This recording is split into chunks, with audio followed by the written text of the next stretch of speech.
गिनती के पुस्तक 7वां अध्याय। ये 7वां अध्याय में 89 वचन बाटे। पहला 11 वचन में मूसा मिलाप वाला तंबू के खड़ा कईना, ओ वेदी के अभिषेक कई के प्रत्येक कईना, प्रतिष्ठित कईना। ओकरे बाद 12 गोत्र का प्रधान लोग 12 बैल, 2 गोत्र के ई बैलगाड़ी लेके आके मूसा के देले बान। मंदिर मतलब मिलाप वाला तंबू के पर्दा से बनावल गयल एक मोरेबल टबरनेकल पर्दा से बनावल गयल रहल। मिलाप वाला तंबू के ओके खोल के ओ गाड़ी के ऊपर ओके डाल के ओके ले चले बदे, काहे बदे के उ लोग यात्रा करे के बाटे। उनके यात्रा में उ जहाँ भी पहुँचन वहाँ से निकलत समय वो पर्दा के वो सामान के गाड़ी के ऊपर, बैलगाड़ी के ऊपर डाल के चले बदे। और लेवी का पुत्र 3 लोग, मरारी, कहाती, गेरशोनी, ये 3 लोग मंदिर के सारे सामान के पर्दा के उसे संरेखण और सामान बोझ उठावे का जिम्मेदारी इनके ऊपर बाटे। लेवी के परमेश्वर इस्राएली के 12 गोत्र के जेठे पुत्र के बदले एक गोत्र के छोड़ के अलग करे बयान। जेठे का संतान परमेश्वर का संपत्ति है, वो परमेश्वर का हवा। यही बदे लेवी के परमेश्वर उनके लेवी लोग परमेश्वर का हैं। ये प्रकार से परमेश्वर प्रकट करे बयान। प्रथम फल मतलब जेठा पुत्र का, लेकिन ये जौन प्रत्येक रूप का बोझ उठावे का काम बा, मंदिर मतलब मिलाप वाला तंबू, इनमें हर एक वस्तु सामान इस सबके उठावे बदे उनके 6 गाड़ी देवल गल बाटे। बैलगाड़ी 12 बैल देवल गल बाटे ओके खींचे बदे। लेकिन वचन का कहत बाटे, वचन ई कहत बाटे के गेरशोनी के 2 बैलगाड़ी 4 बैल देवल गल बाटे मूसा के द्वारा। वैसे ही मरारी लोगन के 4 गाड़ी और डबल देवल गल बाटे। गेरशोनियन के 2 गाड़ी और 4 बैल। लेकिन मरारी लोगन के गेरशोनियन से भी डबल वाइकल प्रोविजन देवल गल बाटे। 4 गाड़ी और 8 बैल देवल गल बाटे। कहाती के कुछ भी नहीं देवल गल बा। बैल नहीं बा, गाड़ी नहीं बा, साधन कुछ नहीं बाटे। यहाँ पर प्रश्न ई बाटे कि उ लोगन के साधन काहे नहीं देवल गल बाटे। संदूक के अपने कंधा पर उठावे बदे। द होली ऑफ होलीस परम पवित्र स्थान में जे रहल बा, वो संदूक के ओकरे हर एक वस्तु के उठावे बदे केवल कहाती लोगल के ही मौका मिलल बाटे, अनुमति देवल गल बाटे। वो लोग संदूक के अपने कंधा पर उठा ली हैं, गाड़ी पर नहीं, अपने कंधा पर उठावे के बा। कहाती के छोड़ के कोई भी संदूक के उठावे बदे नहीं बाटे। प्रधान याजक संदूक के ढपी हैं, ओकर जौन सोने का अंकुश में लकड़ी के डाल के वस्त्र से ढपले के बाद में, काहे बदे संदूक के कोई के देखे के नहीं बाटे। तब कहाती आपन कंधा पर उठइहें और उ लोग भी अपने हाथ से छुइहें नहीं, कि केवल वो लकड़ी के ही पकड़ के ऊपर उठइहें, वही के उ लोग लेना कंधा पर। आप लोगन के बाइबल में फिलिप्पियों में चोरी करके लेके गए संदूक के ऊ लोग अपने देवता के मंदिर में रखना। जब वो संदूक के आगे गिर के पूरा चकनाचूर चुकरा हो गए रहल उनकर मूर्ति। और फिलिपियन में यह हुआ वो बीमारी के वजह से वो लोग जान के वो संदूक के लेके आए के इसराइली के सरपनाह पे छोड़ के चल गए रहना।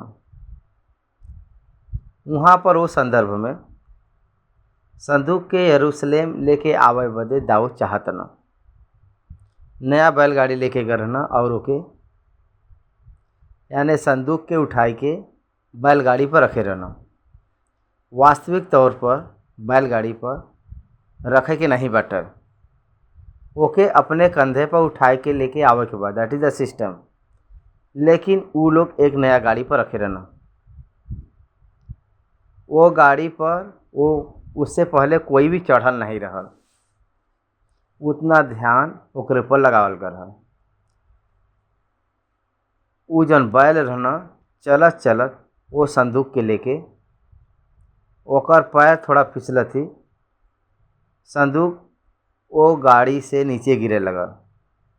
तो उस समय उज्जा करके एक व्यक्ति, शायद हो सकता है वो लेवी हो, लेकिन कहाती नहीं रहना, हाथ फैला के वो संदूक के छुए लगना। वही ठीना वो जल के मर गए रहना। तो वो जगह का नाम परेज उज्जा करके रखल गल। तब संदूक के ओबेदेदो करके एक व्यक्ति दाऊद रिटर्न आए गए ना। 3 महीना के बाद फिर से जाए के रीति के अनुसार होके लेके आ रहना। संदूक के जैसे मन चाहे वैसे उठाए के लेके आवे बदे नहीं बा कह के समझावे बदे ई बात हम लोगन के दिखाई देत बाटे। यही बदे ई सारा अर्पण वेदी के अभिषेक करे बदे, पवित्र करे बदे, प्रतिष्ठित करे बदे, मिलाप वाला तंबू में हर एक विषय के अभिषेक करे बदे, प्रतिष्ठित करे बदे, पवित्रताई के कार्य करे के बदे 12 दिन ऊ लोग मूसा के द्वारा अभिषेक भरना। और 12 दिन हर एक गोत्र का प्रधान, इंग्लिश में प्रिस्ट कहल जाला, प्रिस्ट प्रमुख व्यक्ति नियुक्त करल गल बा। चुनल गयल व्यक्ति वो गोत्र के पक्ष में कुछ चढ़ाव बदे, अर्पण देवे बदे कुछ लेके आवला, भेंट के लेके आवे के बा। एक एक गोत्र एक एक दिन के लेके आवे के बा। यहूदा मनश्शे ई 2 गोत्र ही केवल दोष बलि बदे, मतलब जानवर के लेके आल बा। बाकी 10 गोत्र के लोग पाप के प्रायश्चित का बलि लेके आना। बाकी सब तो सिमिलरली बाटे। हम लोग हर एक गोत्र से पाप के विषय, क्षमा का भेंट, क्षमा का वाचा, वो भेंट के जरिया वो लोग होम बलि, अन्न बलि, मेल बलि, पाप बलि और पाप का प्रायश्चित बलि, मतलब दोष बलि, इस सारा बलि का पर्पस ही हवे के पहले दोष बलि ओकरे बाद पाप बलि। ई मनुष्य के पाप का स्वभाव बदे और मनुष्य के कार्य बदे परमेश्वर के सामने कबूल करल मानव अर्पण करे का भेंट बाटे। ई दोनों पाप के क्षमा का निमित्त करे वाला बलि है। पाप का क्षमा पाइले के बाद ही परमेश्वर से मेल करे हुई हैं। बलि में हम लोग लय व्यवस्था में जन वर्णन करल गल बाटे, पहले आराधना से शुरू करके होम बलि, अन्न बलि, मेल बलि, दोष बलि, पाप बलि कह के ये 5 बलि के बारे में बतावल गल बाटे। लेकिन मनुष्य देत समय पाप का प्रायश्चित का बलि यानी पाप बलि और दोष बलि, मेल बलि, होम बलि और अन्न बलि ए आर्डर में आल बाटे। कारण ई बाटे के दोष बलि और पाप बलि भइले के बाद मेल बलि आई। मेल देना जे मेल के पावला उ होम बलि देला। होम बलि आराधना के दर्शावला। अन्न बलि समर्पण के दर्शावला। जीवित रूप से अर्पण करब, आपन जीवन के समर्पण करब, यही के दर्शावला। यही बदे ई 5 काम ये 12 दिन के अभिषेक प्रतिष्ठा का कार्यक्रम होवे वाला वो लॉन्ग पीरियड 12 दिन में 12 गोत्र के पक्ष में 12 प्रधान लोग लेके आवनो। वो सब लोगों के लेके आवल गया गिन के मूसा स्वीकार करेबा। उस सारा भेंट खत्म होने के बाद, सारा अर्पण खत्म होने के बाद महान विषय ई बाटे के परमेश्वर यहोवा मूसा से संदूक के बीच में जवन ढापे वाला ढक्कन से प्रायश्चित के ढकना से बात करे रहना। प्रायश्चित के ढकना से परमेश्वर बात करे रहना। ये अध्याय में बहुत स्पष्ट रूप में, मुख्य रूप में ई समझे के बाटे के अभिषेक और पवित्र करब और भेंट। एकरे बाद एकर मतलब एक मनुष्य परमेश्वर की ओर से अंगीकार कैले के बाद ही केवल परमेश्वर वो व्यक्ति से बात करी हैं। वो व्यक्ति परमेश्वर से बात करी हैं। That is the system of the Bible. यही बदे एक मनुष्य उद्धार न पाए के परमेश्वर के बारे में जान न पाई, परमेश्वर का मतलब न समझ में आए। आज के समय में बहुत लोग बाइबल बहुत लोगन के समझ में नहीं आवला। आज के समय में परमेश्वर न समझ में आवे का कारण यह है they read the Bible but they did not understand concept. काहे उनके समझ में नहीं आवला? काहे बदे के वो लोग नहीं मानन, यकीन नहीं करन, वो लोग विश्वास करे जैसा नहीं रहना। लेकिन जे लोग विश्वास करला उनके एक सामर्थ्य के रूप में रही हैं। विश्वास करे हुए लोगन के सुसमाचार एक सामर्थ्य है। जे विश्वास नहीं करला उ लोगन के ई एक मूर्खता का बात बाटे। सुसमाचार एक मूर्खता के समान बाटे। ई जौन मूर्खता का प्रचार से ही परमेश्वर हम लोगन के उद्धार दिले बयान। ये बात के हम लोग जानी ले जा। जे लोग उद्धार पावन उ लोगन के ई परमेश्वर का सामर्थ्य बा। जे लोग विश्वास करला उ लोगन का परमेश्वर का वचन एक सामर्थ्य बा। यही बदे बाइबल परमेश्वर को ज्ञान मनुष्य के नहीं समझ में आवला। केवल वो मनुष्य के समझ में आवला जे विश्वास करला। जे लोगन के सुनी ले जा, देखी ले जा के जे समझ में आवला तभी विश्वास करी हैं। लेकिन उ लोगन के चांस ही नहीं बाटे। यही बदे आजकल मोहम्मद लोग, सिख लोग, जैन लोग, बाकी कितना धर्म बाटे, ये सारा धर्म लगभग दुनिया में 1500 धर्म बाटे। इतना धर्म में परमेश्वर के पहचाने के बाटे। एकर मतलब केवल विश्वास के द्वारा ही संभव बाटे। केवल विश्वासी के ही संभव बाटे। केवल यीशु मसीह में ही परमेश्वर मनुष्य के पाप के क्षमा के निमित्त प्रायश्चित के परमेश्वर ही करे बयान। यही बदे परमेश्वर मनुष्य के अपने पास लेके आल बयान अपने पास ले लेबान। मनुष्य कभी भी अपने आप परमेश्वर के पास न पहुँच पाई हैं। ये मनुष्य के समझ में नहीं आवाला। ये का हवा क्वेश्चन मार्क आई। परमेश्वर का मतलब केवल कुछ ही लोगन के परमेश्वर हन का। परमेश्वर का हयन वो है अपने पास लेना। हम लोग परमेश्वर के पास नहीं पहुँच सकिले।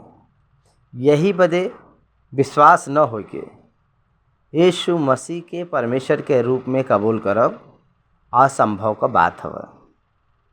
विश्वास वचन के जरिया पैदा होला, वो एक वरदान हवा।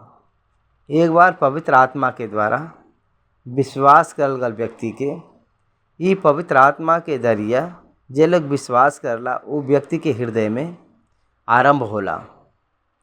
द faith in Christ will be generated by the Holy Spirit in the spirit of the deliverer, so that it was the call is the gift of God।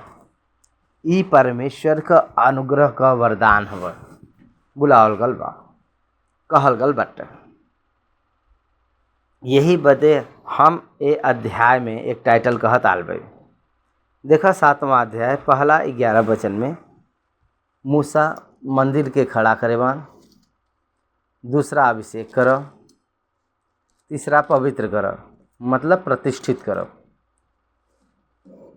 ई सारा काम के करवाल गल बाटा। पढ़त भाई पहला 7वां अध्याय पहला वचन से। फिर जब मूसा निवास स्थान के खड़ा करना देखा सीनै पर्वत के पास में खड़ा बल बा। वहाँ पर परमेश्वर मूसा के 10 आज्ञा के साक्षी पत्र दिले बा। 10 आज्ञा के पटरी सीनै पर्वत के पास दिले बा। सीनै पर्वत पर दिले बा मूसा के परमेश्वर।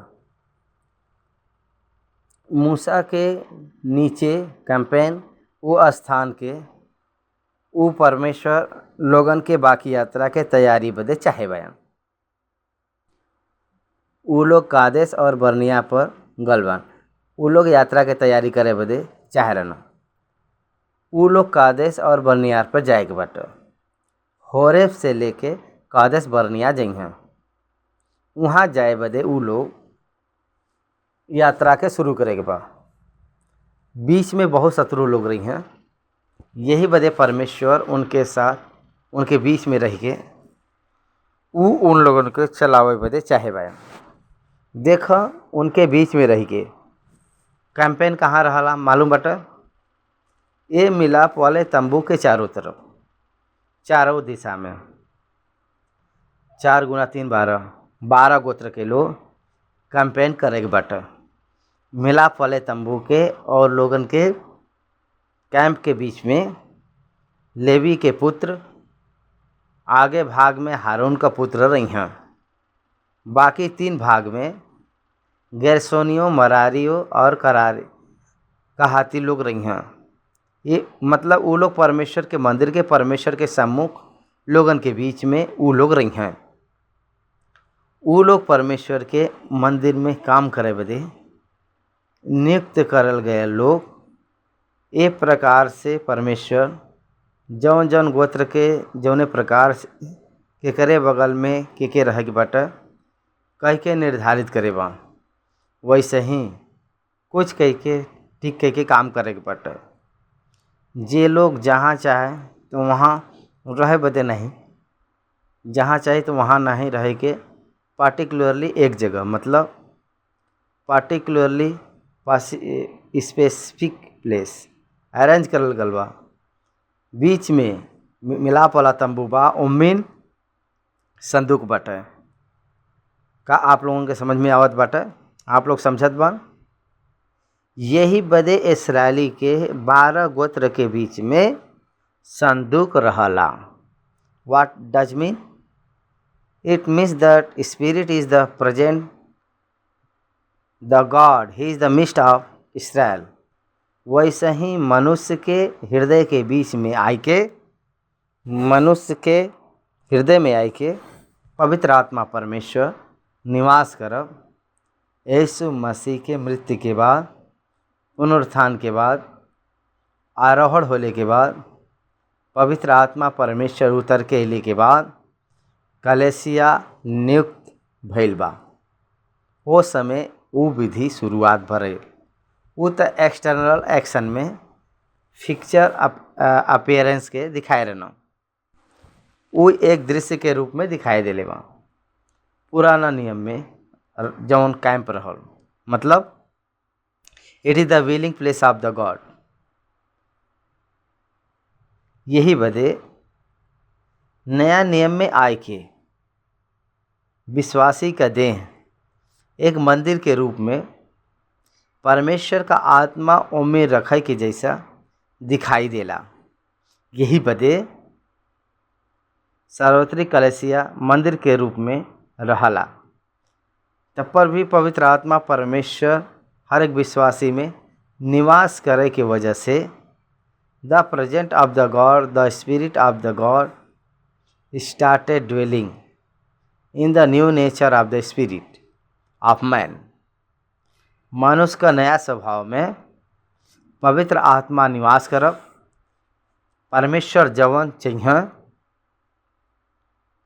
मतलब पुराना नियम में परछाई के रूप में, भौतिक के रूप में वर्णन करे वालों के आत्मिक संबंध के रूप में नया नियम में पूरा करे बान। ये आप लोगन के ग्रहण करे के बाटा है। यही बदे पुराना नियम में मूसा के जरिया खड़ा करे बान, अभिषेक करे बान, प्रतिष्ठित करे बान। उ नया नियम में भइल बा खड़ा करब।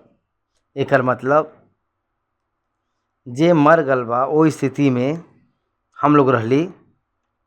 हम लोगन के एफिसियों का पत्र 2 अध्याय 1 और 2 के हिसाब से मसीह के साथ जिला के खड़ा करे बा।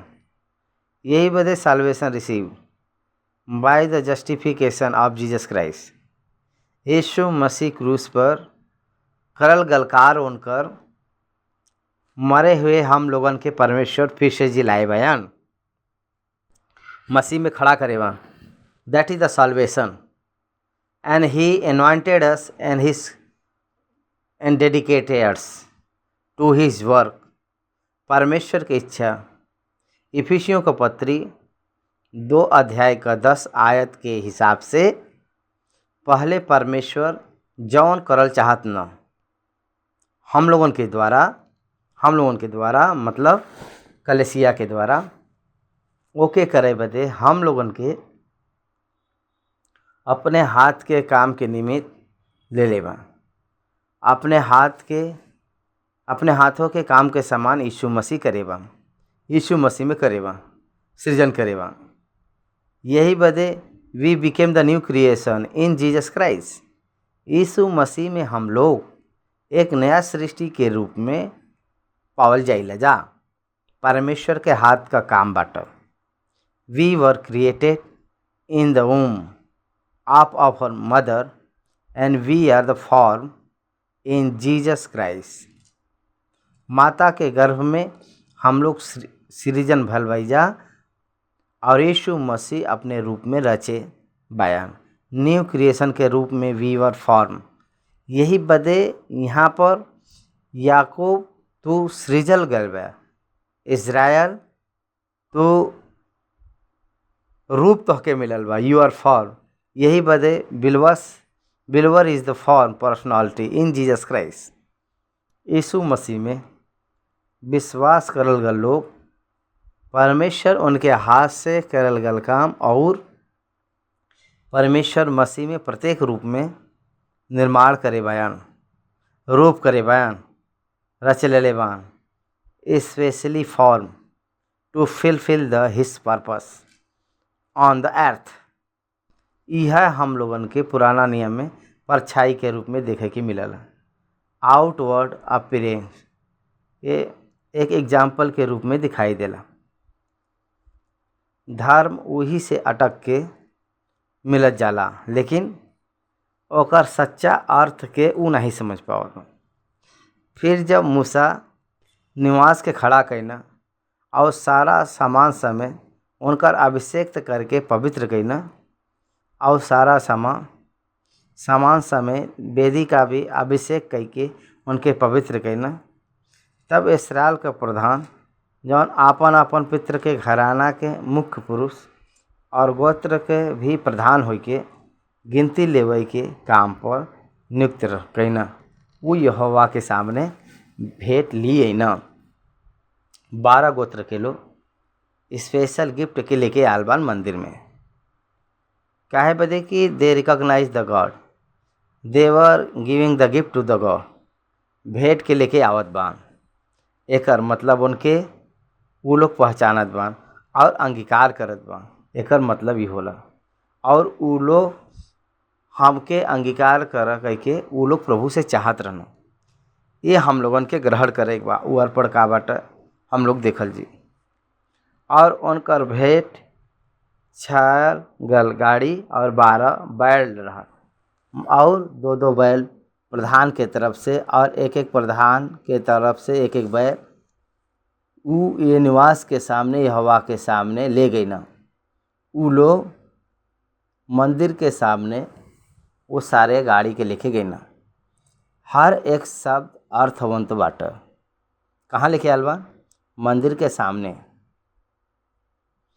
मंदिर centrality of old testament and it's camp. लोगन के बीच में जन मंदिर रहा मिलाप वाला तंबू, वो उन लोगन का मुख्य स्थान बाटे। उन लोगन के लाइफ कह के कहल जा सकला, वह मुख्य हवा। लेकिन वो लोग कोई भी मंदिर के टच करें तो वो लोग आज भी यरूशलेम के मंदिर के तरफ यहूदी का सोच बहुत सीवियरली रहला। ओके बनावे बदे फिर से वो लोग कोशिश करत जात बयान, यहूदी लोग आज भी। तब यहोवा मूसा से कहना वो वस्तु के तू उनसे लेला के मिलाप वाला तंबू के सेवकाई में काम आवा। देखा सेवकाई बदे गाड़ी देवल जात बाटे। लेवी में एक एक कुल का विशेष सेवकाई के अनुसार उनके बांट द। यहाँ पर मसीह के प्रचारक लोग के सेवक लोग ए सत्य के पहचानब बहुत ज़रूरी बाटे। उ लोगन के उनके निमित्त नियुक्त करल गल सेवकाई के निमित्त परमेश्वर सामान के देत बान according to the need of the word. परमेश्वर सेवक लोगन के सामान देत बा। बहुत लोग सोचन कि हमके काहे परमेश्वर छोटा मंदिर दिले बान, काहे हमके परमेश्वर सिर्फ मोटरसाइकिल ही काहे दिले बान, कार नहीं देना, हमके काहे फैन देना, एसी नहीं देना, हमके काहे बड़ा सा साधन नहीं दिले बान। ये प्रकार से लोग सोचत रहना। वाट ever is the ministry need that is the providing according. आपके जौन चीज़ ज़रूरत बाटे परमेश्वर ओके नियुक्त करना। केकरे जरिया? उनके लोगन के जरिया। ये छोटा सा लिटिकेशन अगर आपके समझ में आवे तो हम जौन बात करत भाई वो बहुत इम्पोर्टेंट बाटे, बहुत इम्पोर्टेंट बाटे। क्रिश्चियंस मिशन में there is no competition in Christian mission. मसीह में कोई कभी मुकाबला करे बदे नहीं दिले बान प्रभु। एक ही काम दोनों को देख के करे बदे नहीं करे बान। जेकर काम वही के दिले बान, जेकर दान वही के दिले बान, जेके जौन जरूरत बाटे वही के दिले बान, न कि कंपटीशन में। आप लोग दूसरे के देखे की जरूरत नहीं बाटे। वो लोग परमेश्वर के तरफ ही, न कि मनुष्य के कोई के ओर देखे की जरूरत नहीं बाटे। परमेश्वर ही उनके संरक्षण करे बा। न्यू टेस्टामेंट में भी वैसे ही बाटे, वह नियुक्त करिए। एक हम लोगों के समझे के बाटे। लेकिन केकरे जरिया संरक्षण करे बा? अपने लोगन के जरिया नियुक्त करे बयान। यही बदे कलीसिया में परमेश्वर का सेवक लोग काम कर समय इस समाज में काम करे वाला सारा सेवक लोगों को पहचाने ही बाटे के सावित्री कलेसिया से ही सेवा के निमित्त सहायता मदद के परमेश्वर भेजन। यही बदे ई कलेसिया वो कलेसिया करके कुछ नहीं बाटे। हम लोगन का कोरोना तो बुद्धि दिले बा। ये बैप्टिस्ट चर्च बा, ये IPC कलेसिया बा, ये लूथरन कलेसिया बा, ACSI बा, लूथरन, पेंटिकोस्ट, ई त सब मिट गए रहल। मनुष्य का निर्माण कलेसिया एक हवे, मसीह एक हयन, शरीर कलेसिया एक हवे, सार्वत्रिक रूप से एक हवे, सब कुछ यूनाइट हो गल बा। शायद आप समझ में आ गल हुई आपके, कोई भी नहीं, सब लोग एक हो गल बा। कलेसिया पवित्र आत्मा बनावत बाटे, मनुष्य के द्वारा बनावल गल कलेसिया नहीं। ए दीवारा के बीच में रहल गल कलेसिया नहीं है, सारा विश्व में व्याप्ति भइल बा, फैलल बाटे कलेसिया। यही बदे need of the ministry must be inform to the church of Jesus Christ. यीशु मसीह शरीर के सेवकाई का जरूरत प्रकट करे के चाहिए। The information about the needs of the ministry must be inform to the church. पवित्र आत्मा आपके सेवकाई का जौन भी जरूरत के कौने प्रकार से प्रोत्साहित करत आपके पास वो सारा कमियां के पूरा करके जरूरत के पूरा करला। ई उनकर एक्शन हवे। You don't need to worry at all, but giving information is your part. Taking information effectively into the church is your part, and the response of the church is part of God। हम सेवकाई में आए के हमके 30 साल हो चुकल बा। हमारे पास कलेसिया नहीं बा, आज तक हमारे पास कोई कलेसिया नहीं बा। 5 पीपल 10 पीपल। कोरोना स्टार्ट होने के बाद में कलेसिया नहीं बा। Then how my ministry is going on, कैसे जात बात है हमार सेवकाई। हमार रूप व्यक्तिगत रूप में हम जानत नहीं भाई उन लोगन के बारे में, वो व्यक्तिगत रूप से उन लोगन का चेहरा हम जानत नहीं भाई। वो लोग ए सेवकाई के आगे बढ़ावत बान। एकर मतलब ओकर अर्थ ही हवे के परमेश्वर करत बा, परमेश्वर पोषण देत बा। ये 12 गोत्र का लोग मिनिस्ट्री नीड के पूरा करे का जिम्मेदारी उनके ऊपर परमेश्वर रखे बान। ओल्ड टेस्टामेंट में 10वां अंश रखे बान, न्यू टेस्टामेंट में मोर देन टाइथ रखे बान।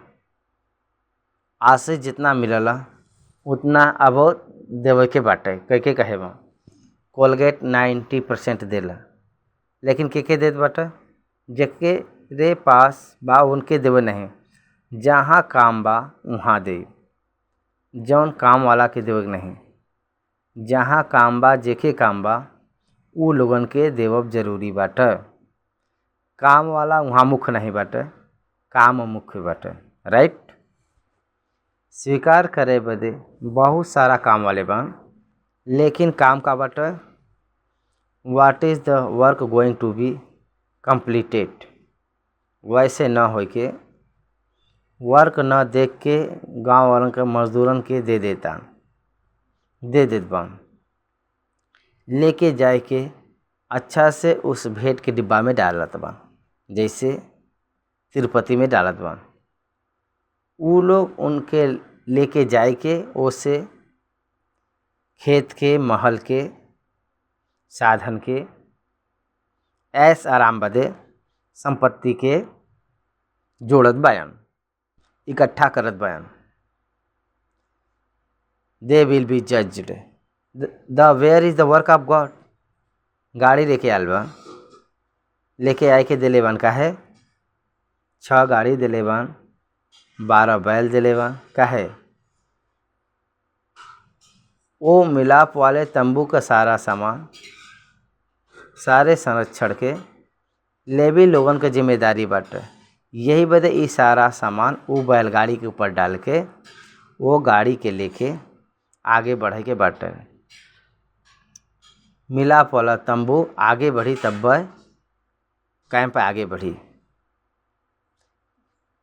अगर कैंप आगे बढ़े के बाटे तो मिलाप वाला तंबू के मुंह होए के बा। मिलाप वाला तंबू के ऊपर बादल बाटे और जब वो बादल वहाँ से उठी तब उनका यात्रा आगे बढ़ी। That is the system. पवित्र आत्मा परमेश्वर अनुग्रह के काल में बादल के उठाए के ही रखे रहना। Every hour is the work for the God, working hour. परमेश्वर बदे हर एक घड़ी सेवकाई का घड़ी हवा। यही बदे संसाधन के परमेश्वर कौने प्रकार से देना, परमेश्वर का वचन हम लोगन के बतावत बाटे। यही बदे अपने संदेश के विदेश से आवना कह के कुछ कोशिश लोग हम लोग करवाइला कह के आप कह के गलत फहमी में नहीं जाएगी बाटे। नहीं तो फंड रेजर्स के जरिया हम लोग जाय पावत बाईजा कह के नहीं सोचे के बाटे। परमेश्वर जौन काम देले पान ओके पूरा करे बदे जौन जरूरी बा वो सिस्टम जनरेट करिहा। Please understand this. God will arrange the system who generate the fund for the work of the God. वो बहुत डिफरेंट रूप में रहला। एक एक सेवकाई बदे एक एक स्ट्रक्चर, स्टाइल, विधि सब रही। बहुत अलग अलग प्रकार का स्ट्रक्चर, स्टाइल पाए हन। वो लोग फेल बा, लोग भी बहुत बा, सोच से भी परे भी बा, बहुत सक्सेस भल बन लोग। The reason is the Holy Spirit, not their intellect, not their understanding about the management of the fund raising. अगर फंड रेजिंग के जरिया परमेश्वर का सेवकाई हो जाई कह के अगर सोचल जाए तो केवल धनवान लोग ही सेवकाई कर सकन, गरीब लोग सेवकाई नहीं कर सकन। पवित्र आत्मा के ऊपर जे निर्भर रहला यीशु मसीह के तरफ आपन आँख उठावन। Resources for his ministry. कहीं भी डरे के जरूरत नहीं बाटे, सोचे की जरूरत नहीं बाटे।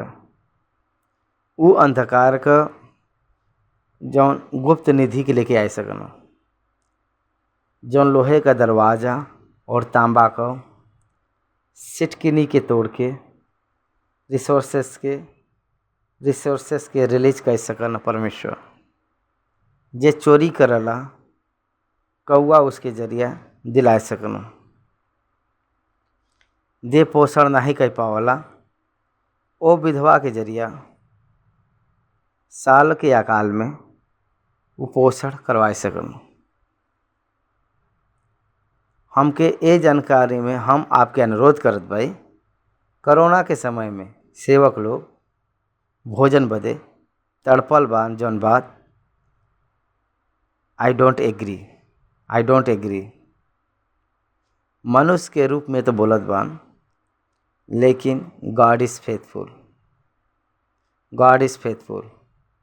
आप चाहे तो पर्सनली जे बैठल बा उनसे पूछ ले। उन लोगों से अगर आप पूछी हैं तो वो लोग बताइए काहे हम इस सारा वचन में बतावत भाई। The same God in the Old Testament, the same process in the Old Testament, but it is before the revelation of the Christ. यीशु मसीह के रूप में प्रत्यक्ष न होए से पूर्ण विधि के रूप में काम करे बान लोगन के बीच में। यही बदे परमेश्वर के समझे बदे बाइबल हमके एक व्यक्ति प्रश्न पूछे रहना, बाइबल के ग्रंथ में का बाटे। हिंदू को महान पंडित लोग मनुष्य के इतिहास के ले रहना। They fail to understand the Bible because of the taken the history of human being in the Bible. हम आपसे कहत भाई, बाइबल में मनुष्य का इतिहास के देखल जाए तो उतना विफल सफलता न होए का ग्रंथ और कोई ग्रंथ नहीं बाटे।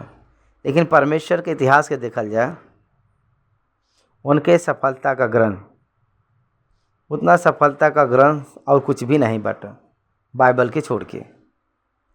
केवल मनुष्य का ही इतिहास के देखल चाहिए तो बाइबल में व्यभिचार, खून का परिस्थिति, धोखा, सब लोगन का गुलामी, सब कुछ दिखाई देला।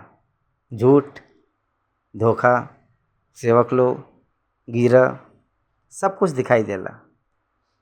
लेकिन परमेश्वर के इतिहास के अगर वो व्यक्ति लोग परमेश्वर से व्यवहार, उन लोगन के बीच में परमेश्वर कौने प्रकार से बा ओके अगर आप लोग जानल चाहतान, जान लेब त, समझ लेब त परमेश्वर और बाइबल का ग्रंथ आपके समझ में आई। Read the Bible to understand the nature of God, not the nature of the human being. Human being is the already is the fallen, already disturbed, destroyed and corrupted। Bible हम लोगन के वो बात बताओ बदे नहीं देवल गल, हु इज़ योर गॉड, वाट ही डिड फॉर यू, उके हो आपके बदे का करे पान, ओके जाने बदे बाइबल देवल गल बट। ये वचन के देख सेवकाई बदे एक एक कुल का विशेष सेवकाई के अनुसार उनके बाट द, सबके देवे के बा। Please note down this word, underline this word. हर एक के एक एक कुल का विशेष सेवकाई के अनुसार ई काय आपके समझ में आवत बाटे। परमेश्वर आपके एक छोटा सा सेवकाई सेवकन कह के आपके ना छोड़िए, आपके दी हम दूसरे के बड़ा सेवकाई बाटे कह के उनके ज़्यादा न दिए, जितना उनके चाहिए वो दिए, जेके जौन चीज़ चाहिए वो दिए। It is the responsibility of the God, it is in the provision of God's work. ओकरे बाद 7वां वचन, गेरशोनी के उनके सेवकाई के अनुसार वो 2 गाड़ी और 4 बैल देना, और मरारी के उनके सेवकाई के अनुसार उनके 4 गाड़ी और 8 बैल देना। ये सब हारून याजक के पुत्र इतामार के अधिकार में करल गयल। लेकिन कहाती के वो कुछ नहीं देना। परमेश्वर कुछ लोगन के गाड़ी दिले बा और कुछ लोगन के नहीं दिले बा। समझे बदे कोशिश करे के बाटे सेवक लोगन के, कोई भी असमंजस में नहीं रहे के बाटे। लेकिन सेवकाई बदे कौन के गाड़ी नहीं देवल गल बाटे, उन लोगन के जेके देवल गल बाटे प्रमुखता, जेके गाड़ी दिले बान उ लोगन के उतना नहीं दिले बान। स्वयं मिलाप वाला तंबू में अति पवित्र स्थान में जौन रहल बाटे संदूक, ओके अपने कंधा पर उठावे का भाग केवल कहाती के ही देवल गल बाटे। का गाड़ी महान बाटे के भाग्य महान बाटे। संदूक के उठावे का भाग महान बाटे के गाड़ी पर काम करत जे जाला उ महान बा, उन लोगन का काम महान बाटेगा।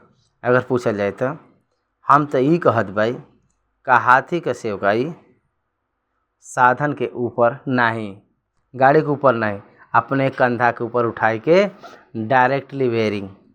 हम आपसे कहत भाई कंधा पर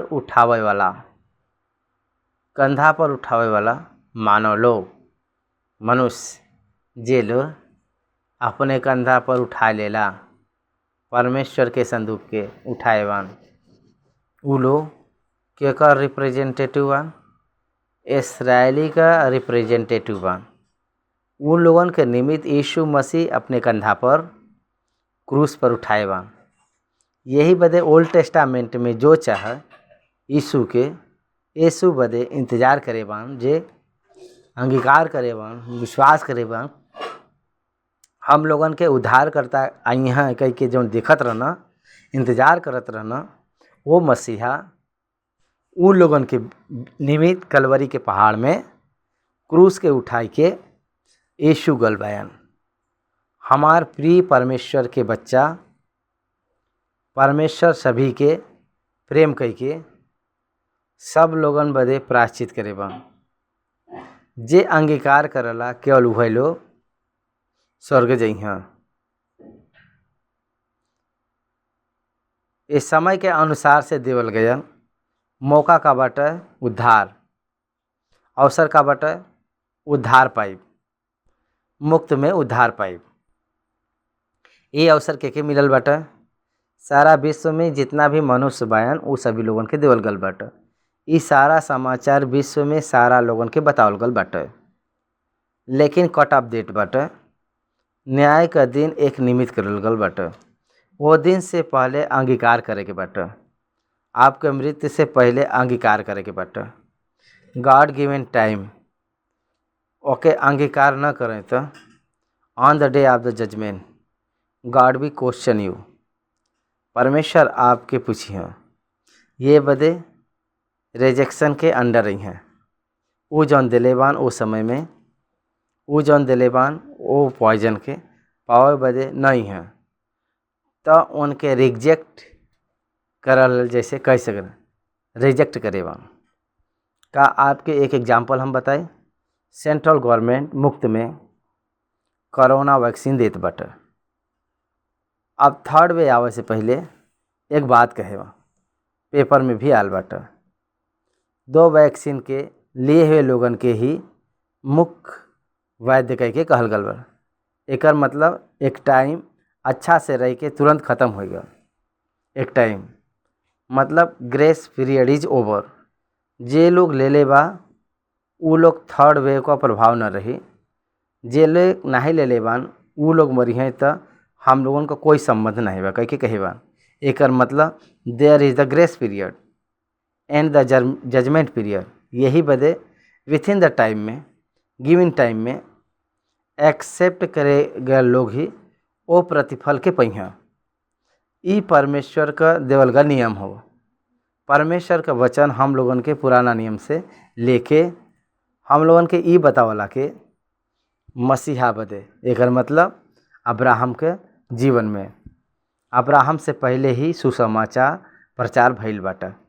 हम लोगन से भी पहले विश्वास के संबंध से मिलल गल पाप का क्षमा के बारे में सुसमाचार पहले ही अब्राहम के प्रचार भइल बाटे, प्रकट भइल बाटे। वही कारण से उ विश्वास करे रहना। यही बदे उ एक धर्म के रूप में नियुक्त करल गल बान। हबक्कुक 4:4 में बोलना, धर्मी व्यक्ति विश्वास के जरिया जियना। हाँ, यही बदे अब्राहम मसीह में विश्वास रखेबा, आवे वाला मसीह पर विश्वास रखेबा। हम लोग जे आल बाटे वो मसीह के ऊपर विश्वास रखीला जा। अब्राहम न देख के विश्वास रखेबा, आवे वाला मसीह बदे विश्वास रखेबा। हम लोग आय के जे गोल बाटे ओके न देख के ही हम लोग विश्वास रखत बाई जा ओकरे ऊपर। दोनों एक कहे हो। अब्राहम भी यीशु मसीह के नहीं देखे रहना और हम लोग भी यीशु मसीह के नहीं देखे भाई जा, लेकिन विश्वास करे भाई जा। यही बदे हम लोग दया पाए भाई जा। The Bible is stand for the believers, God's atonement for the believers, not for the rejected, not for the denier. Please understand it. बहुत से हिंदू भाई लोग बड़ा बड़ा लोग बहुत कंफ्यूज करत और उ लोगन के जौन कन्फ्यूजन बाटे वो रख के जात बा। हमके एक व्यक्ति एक फ्रेंड इमेज भेजे रहना, यीशु मसीह क्रूस के उठावत बगल में चल गल बा। कृष्ण उठाई के आय के वो इमेज के रखे बान और ओकरे बदे कुछ स्टोरी लिखे रहा। That's not there. वो वास्तविक बात नहीं रहा। वचन में जौन बाटा यीशु मसीह प्रभु के रिलैक्स कह के क्रॉस कभी भी कंप्लीट नहीं भल बा। यीशु मसीह ही कंप्लीट करे बा। ये हम लोगन के याद रखे के बाटे। यीशु मसीह ही बीच में रहे वाला है, नॉट एनीबॉडी। मसीह के स्थान में कोई के भी दिखाव बदे अगर कोशिश करे तो वो धोखा ही हुई। लेकिन यीशु मसीह में ही परमेश्वर मनुष्य के अंगीकार करी हैं। वो लोगन के पास जब तक रही तब तक ही वो लोगन के बीच में रही परमेश्वर। पवित्र आत्मा परमेश्वर अंदरोड़ी में रहे से जो वो मनुष्य विश्वासी के रूप में निर्धारित करल गल बन कह के हम लोगन के पता चलत बाटे। हम लोगन के पता चलत बा, ये आप लोगन के समझे के चाहिए। यही बदे यहाँ जौन कहल गल बाटे वचन, वेदी के अभिषेक करल गयल ओ दिन, फिर जब वेदी का अभिषेक भयल तब प्रधान उनके संस्कार का भेंट वेदी के समीप लेके जाए लगना। ये प्रधान लोग के हवा कह के रिप्रेजेंटेटिव ऑफ द होल ऑफ द इजराइलिस। वो गोत्र में जितना भी मनुष्य बान वो सारा लोगन के पक्ष में वो प्रधान लोग वो भेंट के लेके आवना। तो ई एक हर एक व्यक्ति का भेंट बाटे। एकर मतलब परमेश्वर उन लोगन से बात कैले के बाद में ही, परमेश्वर उनके अंगीकार कैले के बाद में ही बात करे लगना। ये लोग भेंट लेके आल बान। ये 12 लोग, 12 गोत्र के लोग भेंट लेके आवत बायन। 12 दिन के बाद परमेश्वर 12 भेंट के स्वीकार करने के बाद उन लोगन के एक्सेप्ट करने के बाद परमेश्वर मूसा से बात करे बयान। ओकरे बाद मूसा परमेश्वर से बात करे बयान। यह एक सच्चाई, एक सच्चा सूत्र हव, एक सही सूत्र हव। बहुत लोगन के ई नहीं समझ में आवला। उ ई हवे के यीशु मसीह में एक व्यक्ति विश्वास रख के परमेश्वर से मेल होले के बाद में ही, परमेश्वर से अंगीकार कैले के बाद में ही, एकर मतलब पवित्र आत्मा के जरिया नया सृष्टि के रूप में हृदय में नियुक्त कैले के बाद में ही एक मनुष्य परमेश्वर के बारे में जान लेला। पवित्र आत्मा न हो के कोई भी परमेश्वर के एक उद्धारकर्ता के रूप में कोई भी जान नहीं पा सकला। पवित्र आत्मा के जरिया फिर पैदा होए का अनुभव जेवने व्यक्ति के पास में वो अनुभव होला, फिर से पैदा होल ही वो लोगन के रूप में परमेश्वर के वचन के दैविक गुण में, दैविक ग्रहणता में वो समझ ले। वो व्यक्ति के बाइबल अच्छा से वो समझ सकना और अपने आप के वो पापी कह के ग्रहण कर सकना प्रभु के। उससे पहले वो मनुष्य के पहले जो सोच होला, हम तो बहुत महान है और बहुत पवित्र लोग है कह के लोग सोचन, आई एम ए सिनर, माई राइचियसनेस कम फ्रॉम गॉड। ये राय जब आई मन में, पवित्र आत्मा परमेश्वर आप में निवास कर समय आई, रीजनरेशन होले के बाद में, तब तक आई ना। यही बदे यीशु मसीह क्रूस पर मरल बान। एकर मतलब सभी लोगन बदे मरल बान, लेकिन परमेश्वर सारे लोगन बदे मरा बान कह के जो सत्य बाटा सुसमाचार का प्रचार के द्वारा सारा दुनिया के भेजे बान। वो जन भेजल गया सुसमाचार के अंगीकार करल गए लोग न्याय के दिन से पहले ही अंगीकार करे गए लोगन के, एकर मतलब अनुग्रह के समय में ही अंगीकार करे गए लोगन के वो केवल एडोनेन अप्लाई होला। देखा आप लोगन के कोई भी एप्लीकेशन हो स्टिपुलेटेड पीरियड रहला। कोई भी नौकरी के अप्लाई अगर करे तो आखिरी डेट देवल जाला। एकरे पहले ही हम लोगन का अप्लाई करे के बटा। साल्वेशन का पीरियड में कोई कभी मौका दिले बान अनटिल द ग्रेस पीरियड, अनुग्रह के काल में दिले बान। ओकरे बाद न्याय के दिन आई। न्याय के दिन रिजेक्ट करे गल गॉस्पल के रिजेक्ट करे हुए लोग निश्चय वो लोग आग के भट्ठी में भेजल जाइ हैं। काहे बदे के they denied Christ and atonement of Jesus Christ. यीशु मसीह के जरिया करल गल प्रायश्चित के अनुग्रह के द्वारा जौन प्रकट करल गल बा मसीहा के वो लोग विसर्जन करे बान। यही बदे आज यीशु मसीह के धिक्कार करे गल प्रतिशत दुनिया में बहुत बड़ा बाटे, उच्चतम बाटे। यीशु मसीह के बच्चा कह के कहे वाला कुछ प्रतिशत बा, वो कुछ लोग भी यीशु मसीह के अंगीकार करे गए लोग और भी लोग कुछ बा, ओमिन भी बहुत कम बाटे। यही वजह the true church, real family of God, real believers के हवे अगर देखल जाए तो रीजनरेटेड, फिर से नया जीवन जौन पैदाइश के जीवन का अनुभव जेकरे पास बाटे वही लोग उनके मंदिर में हजार में चर्चस में रहें तो पर उस सब लोग मसीह का कलीसिया नहीं हो सकन। चर्च का क्वायर लोग मसीह का संबंध में न हुए। मसीह के अंगीकार करल गए लोग ही, विश्वास करल गए लोग ही, मसीही परमेश्वर कह के जान लिए हुए लोग परमेश्वर के संबंधी बयान। The revelation of the God is in Jesus Christ कह के जेके समझ में आवाला पवित्र आत्मा के जरिया जौन प्रचार भइल बाटे, प्रचार के पाएबान उन्हीं के मसीह लोग कह सकिला। क्रिश्चियनिटी रिलीजन जौन देखेला वो मसीह नहीं हुआ। चर्च ऑफ जीसस क्राइस्ट सारे विश्व में जौन मसीह का कलीसिया के रूप में जौन बाटा, दुल्हन का कलीसिया के रूप में हम लोग अपने भौतिक आँखों से नहीं देख पाइले जा, बगल में ही रही यात्रा करत हम लोग साथ विश्वासी, लेकिन हम लोग वो विश्वासी हन कह के नहीं पता बाटा, वो विश्वासी हन कह के हम लोग को पता नहीं बाटा, समझ में भी नहीं आवाला।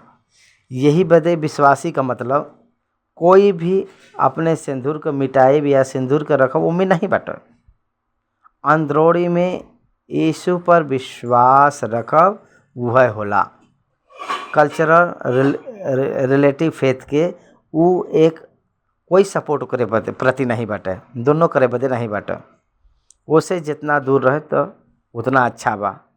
वो आर्गूमेंट से एक लोग रखे के बाटा, एक लोग कहना नहीं रखे के बाटा, आर्गूमेंट करना, ये दो आर्गूमेंट से हमके संबंध नहीं बा।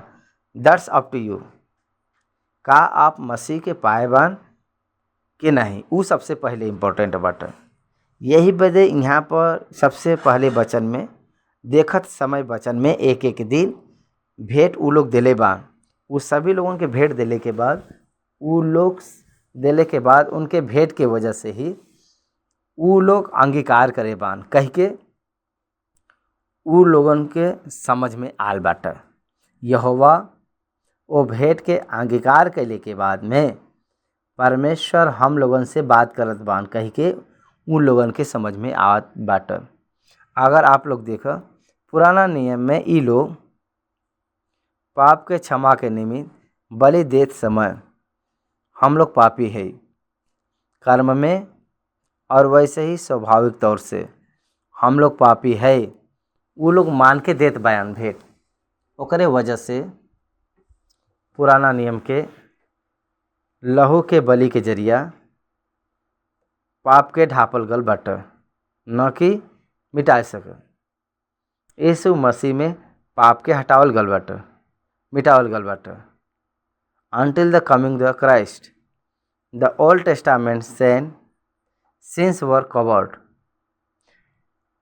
under the blood of the Lamb, which was not removed. The guilt was not removed. यही वजह प्रभु उनके निमित्त जौन करे बयान वो कार्य के जरिया वो लोग छुटकारा पाए बयान। ये हम लोगन के समझ में आवे के चाहिए। ओल्ड टेस्टामेंट में, न्यू टेस्टामेंट में जवन रहल बाटे वो ट्रूथ को ग्रास्प न कर पाई हैं, उ लोग बाइबल के समझ न पाई हैं। उतना है।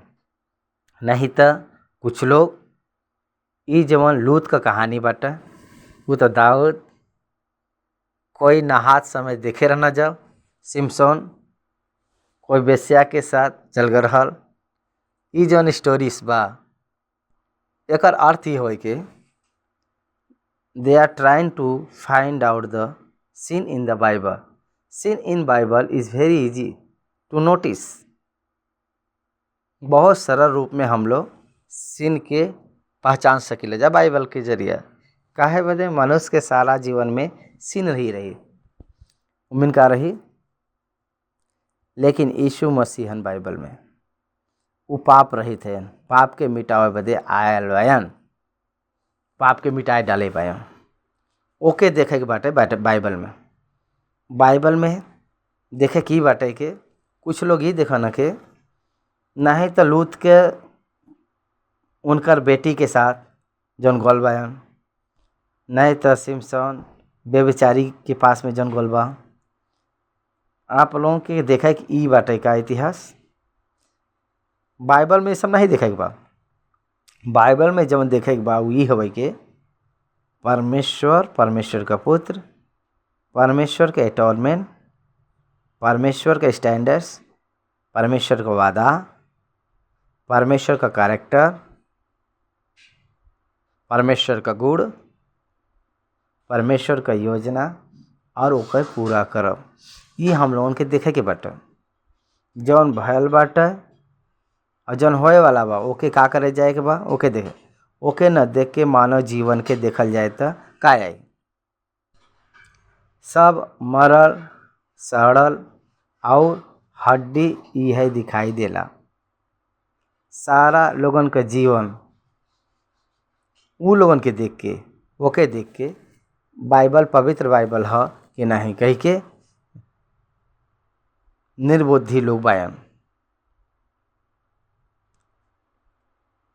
बुद्धि न रहल व्यक्ति ही ओके निर्बुद्धि कहल जाला। सोच न रखे वाला बुद्धिहीन कह के होना। 11 वचन तक हम लोग पढ़े भाई जा। यहोवा आज्ञा देले बान भेंट सबके देवे के बाटे। यही बदे ये भेंट में ही उन लोगन के पाप का क्षमा और स्वभाव के जरिया और कर्म के जरिया उ लोग मेल बलि के साथ मेल हुई। होम बलि से आराधना, अन्न बलि के जरिया नित्य हम लोग परमेश्वर के साथ जली। वो कमिटमेंट जो न्यू टेस्टामेंट में बा given in old testament Sen before the God through फेथ, विश्वास के जरिया परमेश्वर के सामने प्रिय यीशु मसीह के जरिया मिले का भाग्य उ लोगन के पहले से ही यकीन करत बायन। यही बदे उ लोग उद्धार पाए बा। They are saved by the grace by the law. They are not law of the practice, they are receiver of the faith in the Christ. ई हम लोगन के न समझली तो बाइबल हम लोग के समझ में नहीं आई।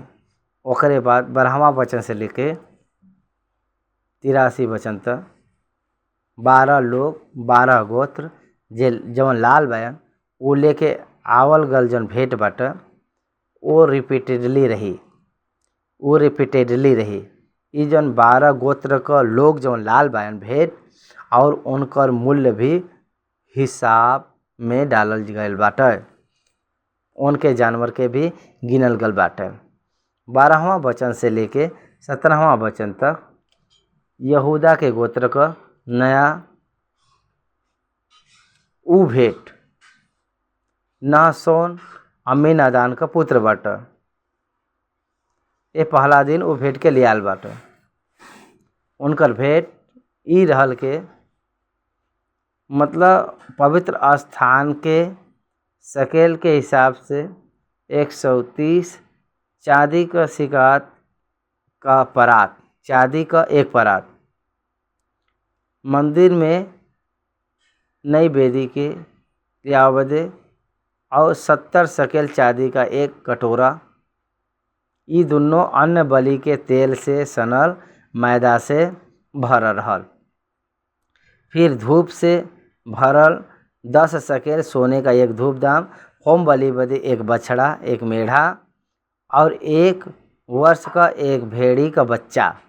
देखा यहाँ पर 3 लिखे आल बा, बछड़ा के लिए आल बा, मेढ़ा के लिए आल बा और भेड़ी के लिए आल बा, भेड़ी के बच्चा। पाप बलि बदे एक बकरा के और मेल बलि बदे 2 बैल और 5 मेढ़ा और 5 बकरी के बच्चा और भेड़ का बच्चा। और यहाँ पर अमीदान के पुत्र नहशोन की यह भेंट रहल। यहाँ पे 12 गोत्र का लोग अमनियान का पुत्र में से क्षमा कर 276 लेके आल बयान। ओकर विवरण हम लोगन के 84 से लेके 90 आयत तक वो जानवर का विवरण देवल गल बाटे। 12 गोत्र मिलके जौन कुछ लियाल बा ओके हम लोग वहाँ पर देख सकीला जा। दूसरा दिन 12 दिन 12 गोत्र, मतलब वहाँ पर सब लोगन का पार्टिसिपेशन हो, सब लोगन का वर्शिप, सब लोगन का पाप के क्षमा के निमित्त एप्लीकेशन। ई हवा जौन प्रमुख बाटे, ई है विषय बाटे ए अध्याय में, ए डिटेल का जौन अर्थ बाटे। 18वां वचन। दूसरा दिन इसाकार का प्रधान सोआर का पुत्र नतनएल भेंट लिए न।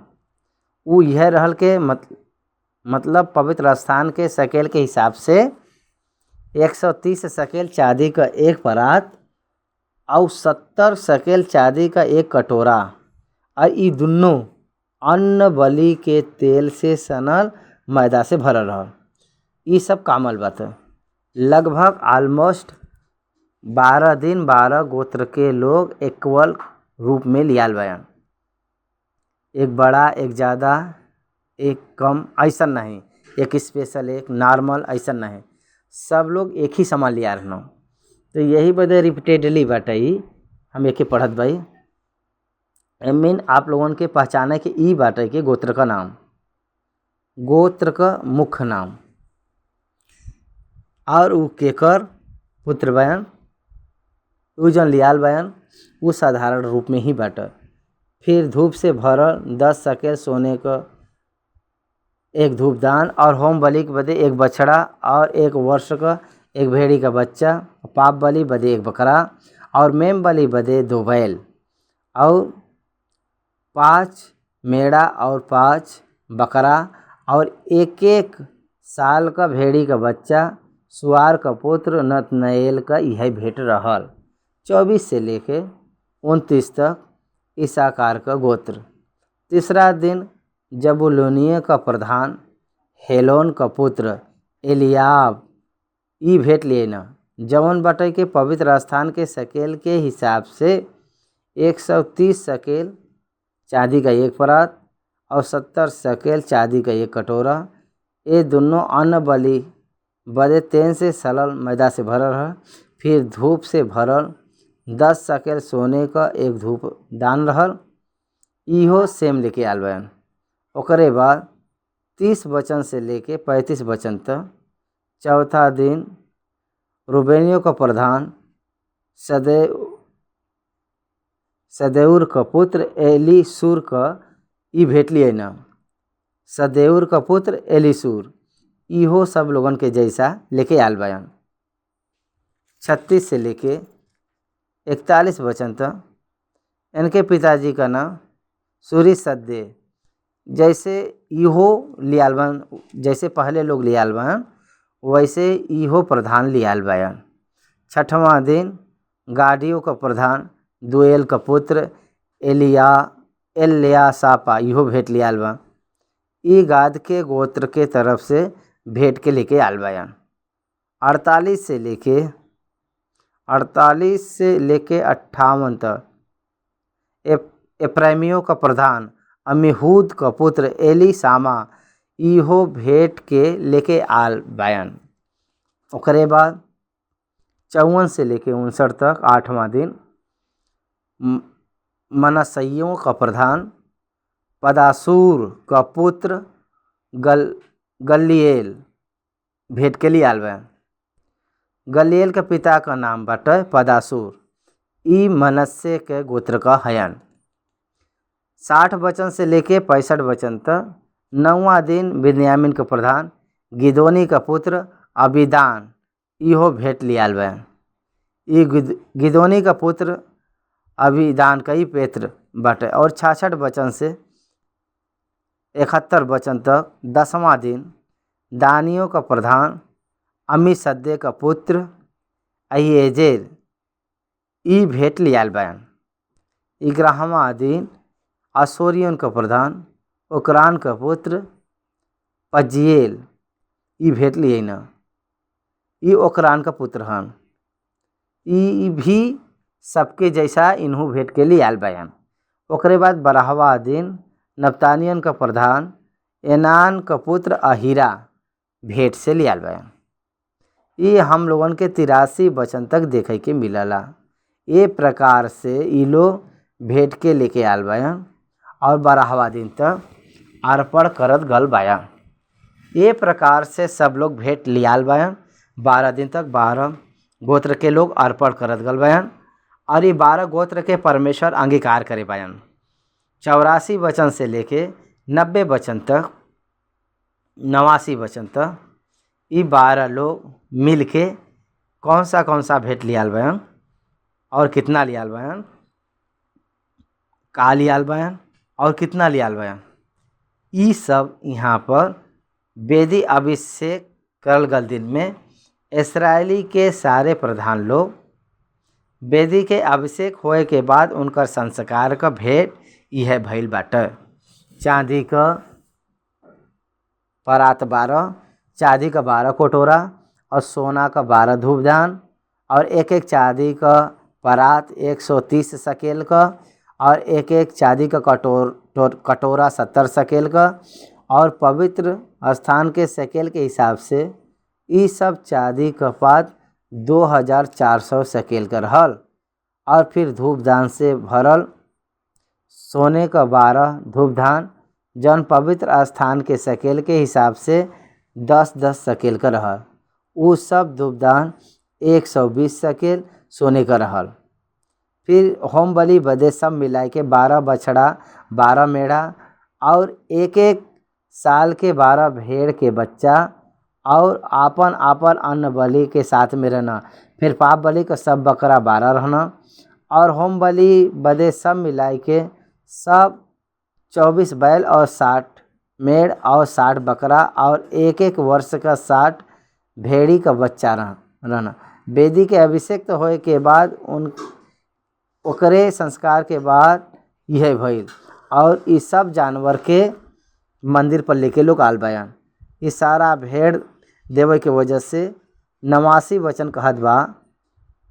और जब मूसा यहोवा से बात करे से मिलाप वाला तंबू में गई ना, तब वो प्रायश्चित के ढकना पर से जो साक्षी पत्र के संदूक के ऊपर में रहल दोनों करूबा के मध्य में से उनकर आवाज़ सुनना जे उनसे बात करत रहना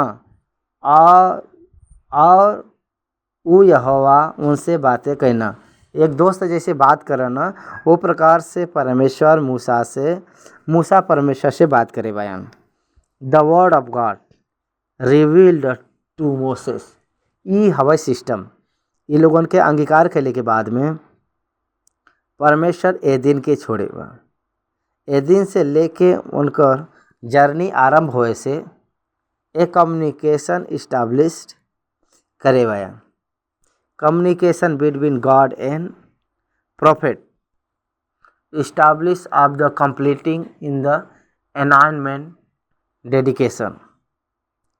प्रत्येक कई के अभिषेक कई के अंगीकार कैले के बाद परमेश्वर रेस्टोरेशन ऑफ डेडिकेशन नियुक्त करे बयान। वहाँ पर परमेश्वर मूसा से बात करल बयान। वैसे ही यीशु मसीह के हम लोग जान गए के बाद यीशु मसीह बदे हम लोग अपने आप के प्रत्येक अलग करे के बाटे। यीशु मसीह में पवित्र आत्मा के जरिया हम लोग अभिषेक होए के बाटे, तब परमेश्वर हमसे बात करना। वो कौने प्रकार से कह के होई अगर पूछल जाए तो एक व्यक्ति फिर जी उठे के अनुभव के बाद ही केवल वो परमेश्वर के बात के ग्रहण कर सकला। यही बदे ए दुनिया में जे रहला बहुत सारा लोग जे मसीह के विरोध में बाटे, वचन के अक्षर बाई अक्षर पढ़े तब पर भी उम्मीद जौन नियम बाटे, उम्मीद जौन विश्वास बाटे ना ही जान पाई। मुस्लिम जान न पाई हैं, हिंदू जान न पाई हैं। वो आराधना में का जौन अनुभव बाटे यहूदी लोग भी न जान पाई हैं, सिख लोग भी न जान पाई हैं, जैन लोग नहीं जान पाई हैं, एथिस्ट लोग नहीं जान पाई हैं। यही बदे वो लोग नहीं जान पाई न के परमेश्वर बात करे से समझ में आवे के बाटे। कहेल त वो अक्षर नहीं बाटे, आत्मा हवा। संदेश अक्षर का नहीं, संदेश आत्मा का हवा। संदेश भाषा का नहीं, संदेश आत्मा का हवा। आत्मा का संदेश आत्मा जेकरे पास बाटे, जेकरे अंदर बाटे वह ग्रहण कर सकला। जे आत्मा जेकरे पास नहीं बाटे वो आत्मा के कार्य के वो पहचान नहीं पा सकला, ओके समझ में नहीं आ सकला। यही बदे आज भी वचन बहुत लोगन के समझ में नहीं आवला। वर्जन बर्थ समझ में अगर आवक बाटे तो परमेश्वर पहले समझ में आवक के बाटे। साइंस के जे लोग यकीन करला वर्जन बर्थ इन इस ओकरे बारे में बात करत समय they don't know who is God and हु इज़ पॉसिबल। यही बदे वो लोग यकीन नहीं करन। वैसे बाइबल में हर एक विषय का ऑब्जेक्शन रहल बाटे। ये प्रकार से कहल गल बाटे परमेश्वर के न जाने के वजह से, परमेश्वर के न जे जानला उ लोग परमेश्वर के वचन के समझे बदे उनके अंदर में बुद्धि नहीं बाटे। 100% उनके नहीं समझ में आवला। नहीं समझ में आवला कह के बोले का मतलब ये हवे कि भाषा समझ में नहीं आवता ई नहीं, दे डोंट एक्सेप्ट इट। वो लोग अंगीकार नहीं करना। काहे बदे के उन लोगन के बीच में पाप का निवास होला, उनके अंदर पाप निवास करला। वो लोग शैतान के उनके कंठ में रहला, उनके गर्दन में। यही बदे वो लोग पाप के बेचे हुए लोग जैसे बा। यही बदे वो लोगन के समझ में नहीं आवाला। यही बदे सुसमाचार का सत्य हमेशा प्रचार करे वालन के प्राण का खतरा रहला। एके जान के प्रचार करे वालन के हमेशा प्राण का संकट रहला। इनमें आके देखा कौने प्रकार से इसराइली से वो बात करे बा। यही बदे उ लोगन के जौन पसंद आवला वह उनके जौन पता बाटे वह जाना न। वो सोचे न कि यह हमके पता बाटे, हम जानत भाई कह के लोग सोचे न। परमेश्वर का वास्तविक संदेश के जान ली। यही बदे 7वां अध्याय हम लोगों के बहुत सारा बात के सिखावला। न्यू टेस्टामेंट ट्रुथ के ओल्ड टेस्टामेंट में एक जीरोक्स पेपर के समान ये अध्याय 7वां अध्याय हम लोग यहाँ पर समाप्त करत बाई जा। धन्यवाद।